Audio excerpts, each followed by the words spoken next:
নমস্কার, আমার বাগানে আপনাকে আরেকবার স্বাগত জানাচ্ছি। এখন দেখাবো থানকুনি। এটা আমার বাগানে অনেক জায়গায় হয়ে আছে।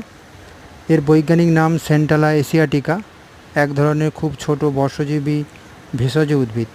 ভারত, বাংলাদেশ, শ্রীলঙ্কা, উত্তর Australia, Indonesia, Iran, Papua New Guinea এবং বিভিন্ন প্রান্তে এই উদ্ভিদটি পাওয়া যায়। ভেষজ হিসাবে এর বহুল ব্যবহার আছে। আয়ুর্বেদিক, আফ্রিকীয় এবং চৈনিক সহ অনেক দেশে চিকিৎসা করা হয়। এতে প্রচুর পরিমাণ ভিটামিন সি, তাই রোগ প্রতিরোধ ক্ষমতা খুব বাড়ায়। মুখে ব্রণ দূর করে, মুখে ঘা ও অন্যান্য ক্ষতে খুব উপকারী। সর্দির জন্য খুব উপকারী। পেটের অসুখের জন্য থানকুনির ব্যবহার করা হয়। বিশেষ করে আমাশার রোগীদের জন্য এই পাতা অমৃতের মতো। সাময়িকভাবে কাশি কমাতেও সাহায্য করে।